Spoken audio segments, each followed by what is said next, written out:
नमस्कार दोस्तों, मैं हृदयेश मिश्रा आप सभी का स्वागत करता हूं आपके अपने चैनल यानी कि HRDIAS पर। कैसे हैं आप सभी लोग? आई होप आप सभी लोग अच्छे होंगे और अपनी पढ़ाई को बहुत ही बेहतर ढंग से कर रहे होंगे। देखिए, आज हम लोग पुनः से आपके बीच उपस्थित हुए हैं और एक महत्वपूर्ण जानकारी आपको देनी है और उसके लिए कई सारी कॉल्स मैसेजेस मेरे पास आ रहे, तो मैंने कहा कि सबके रिप्लाई जो है बारी बारी करने से बेहतर है एक समग्र रूप से एक वीडियो इस पर बना दिया जाए और आपको सूचित कर दिया जाए, क्योंकि ये जानकारी एक्चुअली में बहुत आवश्यक है आपके भविष्य के लिए, आपकी सफलता के लिए।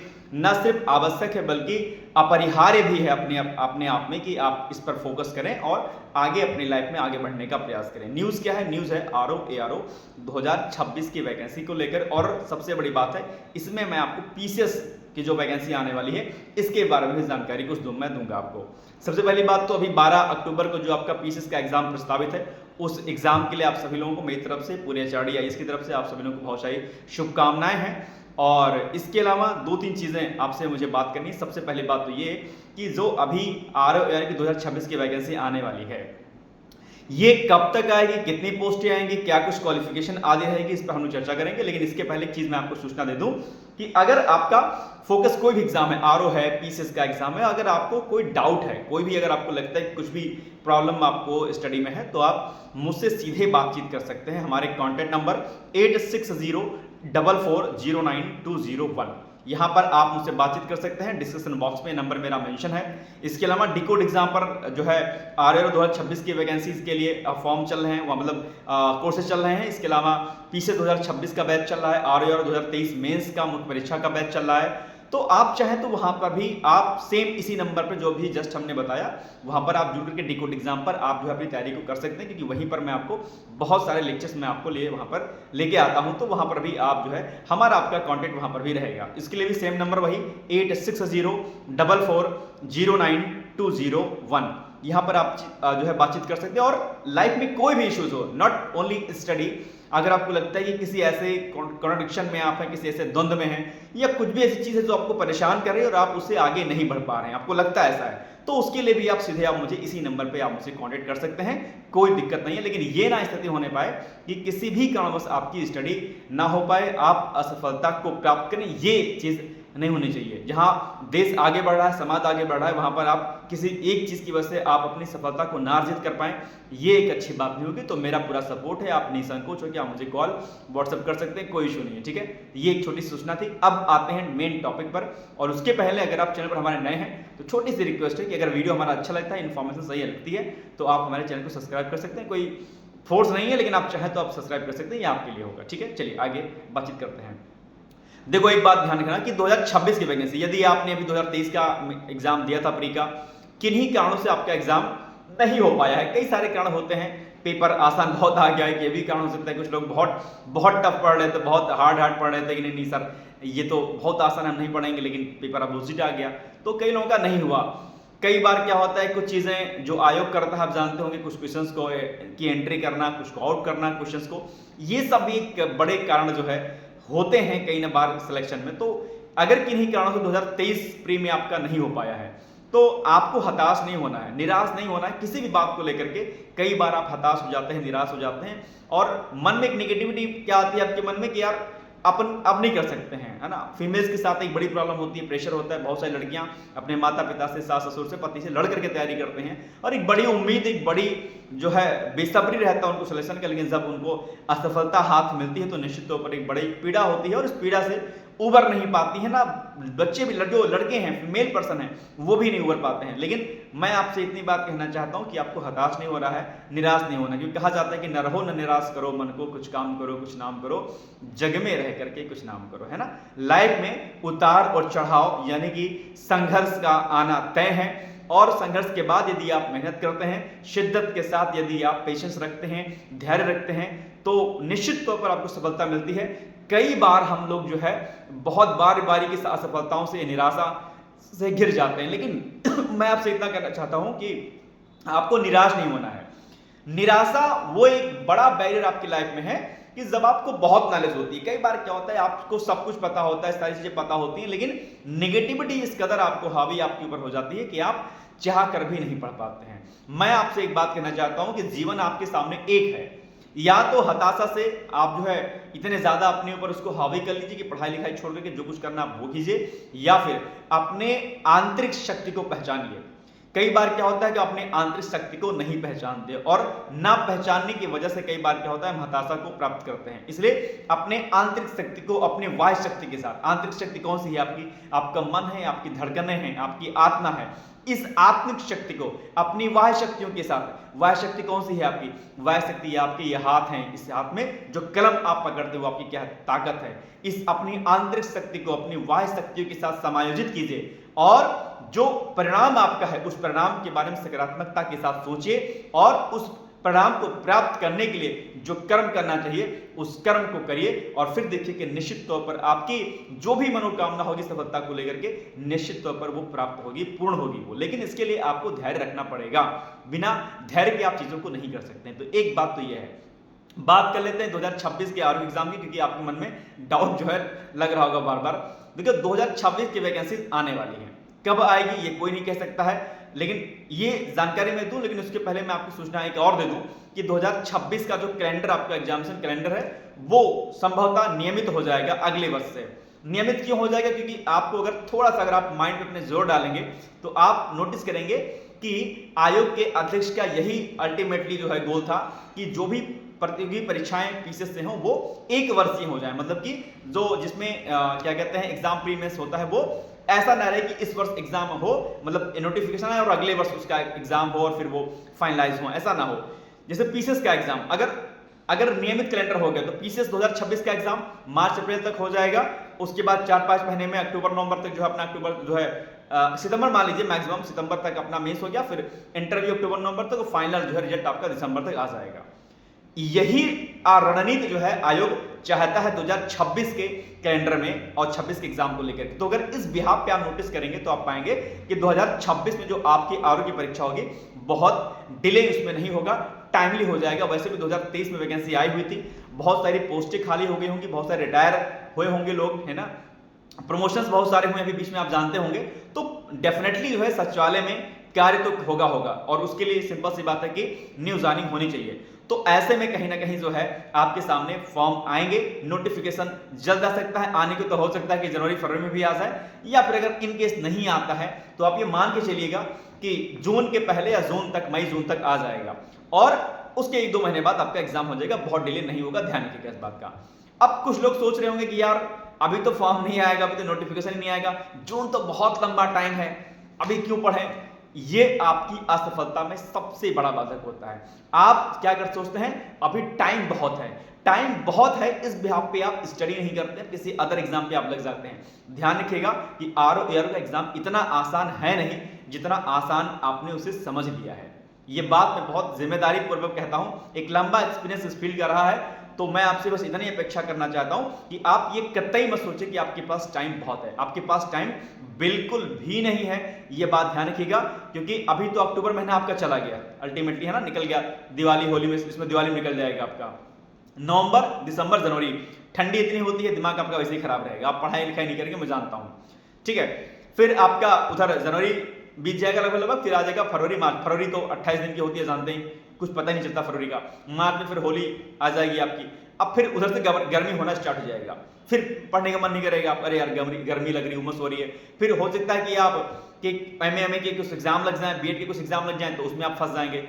आप नोटिस करेंगे कि आप बहुत टाइम आपके पास होगा नहीं। अगर मैं अभी से काउंट करता हूं, अक्टूबर तो मैं छोड़ दे रहा हूं, नहीं बचा, अक्टूबर में आप बिल्कुल टाइम आपके पास नहीं बचा है। नवंबर से मैं काउंट करता हूं, नवंबर दिसंबर जनवरी फरवरी मार्च अप्रैल मई जून, ठीक है। जून के बाद कभी भी एग्जाम हो सकता है, उसके पहले भी हो जाए, कोई बड़ी बात नहीं है। फिलहाल में अगर मैं जून जुलाई मान के चलता हूं तो लगभग 3-3 6 2 8 से 9 महीने हैं। इस 8 से 9 महीने में मैं जानता हूं कि आपके 2-2.5 महीने ऐसे ही निकलेंगे, कभी शादी है, कभी पार्टी है, कभी कुछ करना है। इस 8 महीने में से 2-2.5 महीने आपके निकल जाएंगे, बचेंगे आपके पास 6-6.5 महीने। 6-6.5 महीने में पूरा प्री का सिलेबस कवर करना, मेंस का सिलेबस कवर करना, उसकी आंसर राइटिंग प्रैक्टिस करना, मॉक लगाना, it's not a easy task. इतना आसान है नहीं जितना आसान है आप इसको जो है समझ लेते हैं। मैं 8 महीने ही मान के चल रहा हूं, 8 महीने में आपको ज्योग्राफी, हिस्ट्री, पॉलिटी, साइंस, ठीक है, agriculture, environment, census, current affairs, Hindi, पत्रलेखन, निबंध, कंप्यूटर का सेक्शन आपका, ये सब कुछ करना है बॉस, नोट्स बनाने हैं, रेडी करना है, आंसर राइटिंग करना है। How it's possible? इतना आसान है नहीं जितना आप आसान समझ लेते हैं। इसलिए मैं आपसे कहना चाहता हूं कि 2026 की वैकेंसी का आपको वेट नहीं करना है। यदि आपका टारगेट अल्टीमेटली है आरआरओ का, तो आपको अभी से फोकस करना पड़ेगा। ये चीज आपको अभी से ध्यान रखनी है।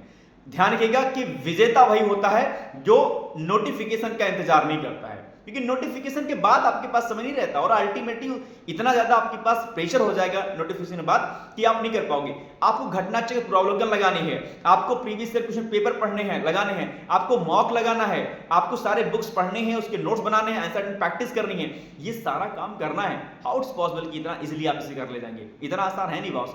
जो किताबें, जो बुक्स आप पीसीएस एग्जाम के लिए पढ़ते हैं, वही लगभग 90% बुक्स आपको वही फॉलो करनी पड़ती हैं आरओ में। निबंध आप जो है फॉलो करते हैं पीसीएस में, यहां भी आपको निबंध लिखने हैं, वहां पे 700 शब्दों में, यहां पे 600 शब्दों में है। आप पत्र लेखन पत्राचार का पूरा सेशन पीसीएस में करते हैं, यहां भी करते हैं आप पूरा। तो आप भी पाएंगे कि लगभग सिलेबस आप पीसीएस का कर रहे हैं। वो एक अलग बात है कि पीसीएस में सब्जेक्टिव है, यहां पर उस लेवल का 4-6 पेपर जीएस का नहीं है सब्जेक्टिव, इतना ही तो अंतर है। लेकिन कार्य आपको वही करना है जो आप वहां पर करते हैं, क्योंकि कॉन्सेप्चुअल और फैक्चुअल डेटा आपको दोनों रेडी करते हुए चलना है यहां पर। तो ये बात आपको विशेष तौर पर ध्यान देनी है कि आपके पास इतना समय है नहीं जितना आप लोग एक्चुअली सोच रहे हैं। तो मैं आपसे अपेक्षा इतना करना चाहता हूं कि आप सब कुछ भूलिए और अभी से तैयारी करना शुरू कर दीजिए। मन में एक आत्मशक्ति, एक आत्मबल अपने भीतर रखिए और प्रण ले लीजिए कि अपने को जल्दी से जल्दी सक्सेस होना। जैसे अभी हाल ही में दशहरा बीता आपका कल, तो दशहरा जब बीता है तो जैसे असत्य पर सत्य की विजय का प्रतीक दशहरा माना जाता है, ठीक उसी प्रकार से आपके मन के जो भी विकार हैं, जो आलस्य है, जो प्रमाद है, जो आपके भीतर जो गंदगी, जो मैलापन आपके भीतर है, जो असत्य भावना आपके भीतर है, उस भावना को क्या करना है? उसको जीतना है, यानी कि उस पर विजय प्राप्त करनी है और अपनी पढ़ाई को सकारात्मक दृष्टिकोण से रखना है। ध्यान रखिएगा, अगर आप महिला अभ्यर्थी हैं तो एक बात मैं बहुत शिद्दत के साथ आपके साथ कह देना चाहता हूं, आपको टाइम दिया नहीं जाएगा। ध्यान रखिएगा, आपके अपने जो बहुत अभी आपको मानते हैं वही आपको प्रेशराइज करेंगे शादी के लिए और न जाने किस किस चीज के लिए। इसलिए आपके पास तो बिल्कुल भी टाइम नहीं है। इफ आप मैरिड हैं तो भी आपके पास प्रेशर नहीं रहेगा, नई नवेली शादी हुई है तो भी नहीं, कल को फैमिली प्लानिंग से लेकर के न जाने क्या क्या दिक्कतें आपके सामने आने लग जाएंगी। ठीक है, सास ससुर पति खुद ही क्या कह लो जी आप शादी करके आए तो पढ़ाई कर रही बताओ, है ना, काम ये फेस्टिवल है वो फेस्टिवल है, आपको खुद भी नहीं अच्छा लगेगा कि आप अपनी फैमिली को नहीं टाइम दे पा रही हैं। एक प्रेशर ये भी रहेगा। मेल पर्सन है तो ऑलरेडी आपके पास प्रेशर रहेगा, भैया शादी करनी है, एक टाइम के बाद तो आ जाएगा, इकोनॉमिकल कंडीशन बहुत वीक रहेगी।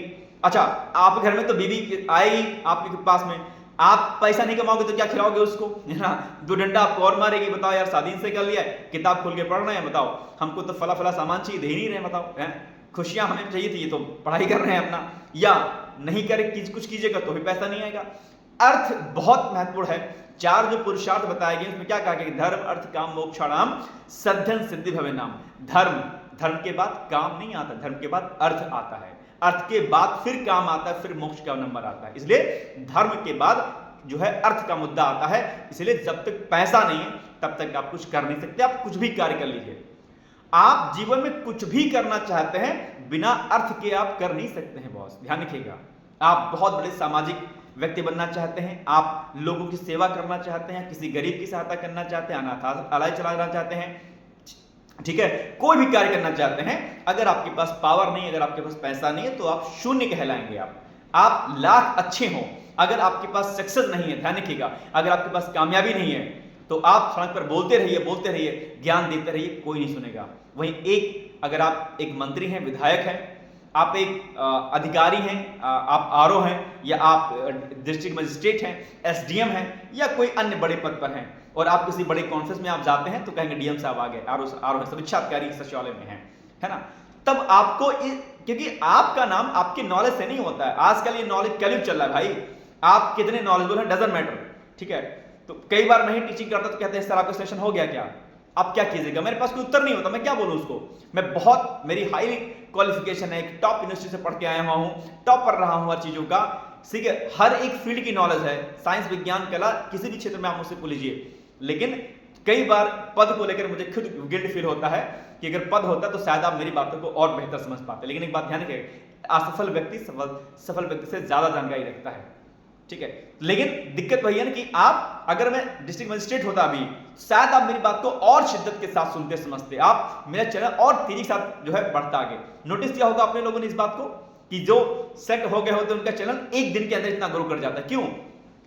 भले ही उसको सामने वाले को नॉलेज ना हो, डजंट मैटर, हालांकि इतना पढ़ा होगा, टीचिंग स्किल ना हो, लेकिन आप उसको सब्सक्राइब करते चले जाएंगे फटाफट। अच्छा पीसेस है, अच्छा अभी हाल ही में आरओ बने हुए हैं, अभी सचिवालय में ये हैं, आरओ वाला बेस्ट ज्वाइन कर देगा, चला देगा तो आप तुरंत एडमिशन ले लेंगे उसमें। भले वहां के टीचर रद्दी किस्म के हों, ना जानते हो, वो खुद ही ना टीचिंग करना जानता हो, लेकिन आप उसको सब्सक्राइब कर लेंगे, लाइक कर लेंगे, बैच ज्वाइन कर लेंगे। ये हमारी मानसिकता की कमी सबसे बड़ी। इसलिए मैं कहता हूं कि आपका नाम आपके पद से जुड़ा हुआ है, और ये पद अगर आपको चाहिए तो आपको जो है जी तोड़ मेहनत करनी पड़ेगी, और उसके लिए मैं आपके साथ हूं। इसलिए सारी समस्याओं से, सारी चीजों से आप जो है हटिए। घर पे शादी का प्रेशर हो रहा है, एकदम साफ और सटीक शब्दों में घर से बोलिए, शादी नहीं करनी है, मतलब नहीं करनी है, ठीक है। आपको जबरदस्ती डोली में नहीं बिठा देगा, ठीक है, कि जॉब कर लो, साथ फेरे ले लो। आपका अपना निर्णय होना चाहिए। और महिलाओं के लिए मैं खास कहना चाहता हूं कि आप सशक्त तभी हो सकती हैं जब आप अपना निर्णय लेना सीखेंगी। अगर आपने अपना निर्णय लेना नहीं सीखा है तो आप सशक्त तो कभी हो ही नहीं सकती हैं, ठीक है, ये भी ध्यान रखिएगा। और जो मेल पर्सन है उनसे मैं आपसे इतना आग्रह करना चाहता हूं कि भैया जी लोग, ऐसा है आपके ऊपर न सिर्फ आपकी अपनी जिम्मेदारी है, बल्कि किसी को लेके आएंगे अपने घर में एज ए वाइफ, उसकी जिम्मेदारी होगी। अपने आपके माता पिता बुजुर्ग होंगे, उनकी जिम्मेदारी भी आपके ऊपर आने वाली है। आपकी बहन अगर कोई छोटी होगी तो उसकी जिम्मेदारी भी आपके ऊपर आने वाली है, यानी कि पूरे परिवार का दामोदार आपके ऊपर आने वाला है। और अगर आप अभी सशक्त नहीं होंगे, अगर आज आप मेहनत नहीं करेंगे, तो कल का आपके साथ कोई नहीं देगा। जिसके साथ आप चाय के शिप मार रहे होंगे ना, गप्पे मार रहे होंगे, वो गोल गोल छल्ले उड़ा रहे होंगे ना सिगरेट के, कोई साथ नहीं देगा बॉस। जिसके साथ आप पैक के पैक पी रहे होंगे ना, कोई साथ नहीं देगा, कोई साथ नहीं देता है, सिर्फ आपकी कामयाबी के अलावा। इसीलिए ध्यान रखिएगा कि अभी आपके पास समय है, टाइम आगे ले ज्यादा नहीं है। जितनी शक्ति आपके भीतर है वो सारी शक्ति लगा दीजिए। मुझसे जो कुछ भी हेल्प आपको चाहिए, जो कुछ भी आपको चाहिए, निसंकोच होकर आप मुझसे कह सकते हैं। लेकिन कल को ये ना कहना पड़े कि काश अगर मैं मेहनत कर लेता तो आज मैं सक्सेस होता। ये काश वर्ड आपके जीवन में ना रह जाए, ना आप इसको कहें। इसके लिए जरूरी हो जाता है कि आप अपनी मेहनत को बहुत ज्यादा तल्लीनता के साथ, शिद्दत के साथ कीजिए। मेरा पूरा सहयोग आपके साथ है। बाकी डिकोड एग्जाम पर बहुत सारे बैचेस चल रहे हैं, उन बैचेस की जानकारी के लिए, या फिर आपको मुझसे कोई व्यक्तिगत बात करनी है, कोई भी स्ट्रेटेजी जाननी है किसी भी एग्जाम को लेकर के, निसंकोच हो कि आप हमें हमारे कॉन्टैक्ट नंबर 860444092001 पर आप संपर्क कर सकते हैं। बाकी आपको सभी लोगों को शुभकामनाएं। पीसीएस का एग्जाम अगर अभी 12 अक्टूबर को आप लोग दे रहे होंगे तो बहुत सारी शुभकामनाएं हैं। पीसीएस की स्ट्रेटेजी वीडियो भी मैंने बनाई हुई थी, आप चाहें तो उसको देख सकते हैं, और या फिर आप मुझे व्हाट्सएप कर सकते हैं, तो मैं आपको लिंक मैं आपको सेंड कर दूंगा, ठीक है। बाकी डिस्क्रिप्शन बॉक्स में मेरा कॉन्टैक्ट नंबर और टेलीग्राम का लिंक भी दिया गया है, आप चाहें तो उसको भी सब्सक्राइब कर सकते हैं, ठीक है। तो मिलेंगे एक नए वीडियो के साथ, तब तक आप लोग पढ़ते रहिए, मस्त रहिए, व्यस्त रहिए, यूं ही मुस्कुराते रहिए। बहुत सारी शुभकामनाएं, all the best, thank you.